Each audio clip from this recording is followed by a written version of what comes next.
But Andre never brushed his teeth. What do you mean never brushed his teeth? Never brushed his teeth. He was French. Dude, Vince McMahon one time hooked Andre up to go to his dentist. This is a true story. And this guy had his office at his house. And when Andre sat down to have his teeth cleaned, that spinning like a polisher, it hits him. He got up, smacked the thing out of the way. He said it didn't even last 30 seconds. As soon as they hit Andre with a polishing brush on, they weren't even going to scrape it. He wouldn't go for the scraple thing, you know? Right. They just hit him with a polishing brush. They try to get some of the villagers out of his teeth, you know? He goes, he got up. That was it. He was perverted, was he not, Terry? Well, he wasn't perverted. In my opinion, he was a little wild. There were these two cute little waitresses that worked out of the restaurant, and they were just little cheese-sized, little teeny, 4'6", 4'7". Every time I was down there, they were always hanging on him, sitting on his lap. I always think, what the hell's up with this crap, you know? Next thing I know, I'm in my hotel room. Boss, come down here. You got to see this. Come on, boss. Andre, please. Good God, dog. It's about 8 o'clock in the morning. He goes, no, come down here. You got to see this. So I go stumbling down the hallway because we always stayed on the same floor, and I go down to his room. The door's cracked open. I hear him laugh. And when I walk in the room, the bathroom door's open. He's sitting there on the toilet doing number tizu, right? Taking a shit? And he's getting his oral from one of these little waitresses at the same time. While he's yeah. taking a shit, getting oral from one of the little Japanese deals. Yeah. Better known as a Blumpkin. Give me the top 5 wrestlers of all time. Probably Andre the Giant, number 1. Okay. No, I take that back. Ric Flair, number 1. Ric Flair over you and Andre. Yeah, without a doubt. He's too consistent. Too many main events, too many hour matches.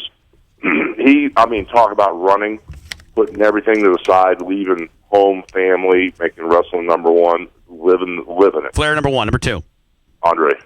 Andre number 2. Who's 3? Yeah. You got to say Hulk Hogan. Yeah, I'd probably say Hogan. Man, you're doing a job for Flair. Who's number 4? Number 4 all day long. Could have been my spot. I don't know if he should be. Probably have to go with Piper. Man, you got to Piper.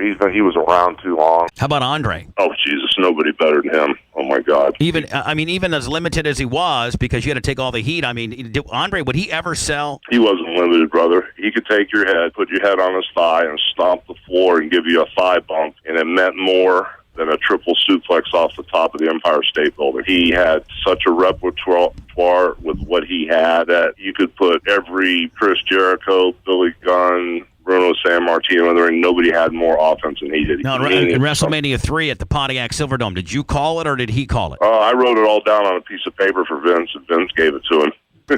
Now, hold on now. So you were afraid. You would testify now that, you physically were afraid of him because, he... No, I wasn't afraid of him, but he was in just so much pain that, we really weren't sure. Vince came to me the night before. We weren't sure the way the finish was going. So I said, let me write down a plan A Hulk Hogan match. It'll blow the roof down out of the place. So Vince took out his big yellow pad, his big yellow notebook pad, and I wrote down center of the ring. He pushes me, or I push him. I can't remember. I go, he throws a punch. I block it 1, 2, 3 punches, go to pick him up. I fall backwards. First time I've ever done it in my life. First time you ever wrote something down before? First time you never called it out there. The first time you actually pre-planned it. Right. And I just wanted Vince to have something to make sure. And that night, Vince wants to talk to him before the matches, and Vince was pretty sure he's going to put me over, but he wasn't sure. So I really didn't know, but it was cool. I didn't have to beat him, but he wanted to help me and pass the torch. But at that point, Andre said, "Man, this kid has paid his due. I beat him up. I've carried him around the ring like a 6-pack.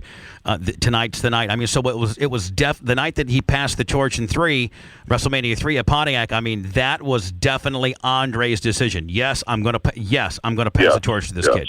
Yeah, it was his decision. And now, when you got him up, when it was time for the slam, did he say, "Let's go"? What did he say? Well, I knew if I slammed him, I better get it over with because I tried to pick him up earlier and I fell backwards with him, and I knew he was too heavy to get up. So everybody knocks me for this on the internet, and everybody always just says BS. But the honest to God's truth is they weighed him in. They always said he was the 500-pound Andre the Giant. But we weighed him at the scales at the baggage claim in Detroit. When we came to Detroit, the baggage claim?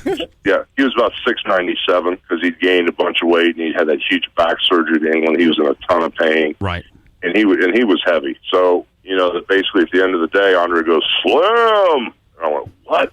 Were you even at the part to slam? Yeah, it was time. He knew it was time. He goes, "Slam!" And he screamed at me, and he pushed me. I kind of went back, and when he started walking towards me, I took another step back, and I got him under the crotch when he was coming towards me. And just kind of used his momentum, I got him under the crotch, and he put his arm around my neck, And right when I got him up halfway, I went, "Shiz it!" And I just, with everything I had, turned him the rest of the way to get his feet up behind my head. Right.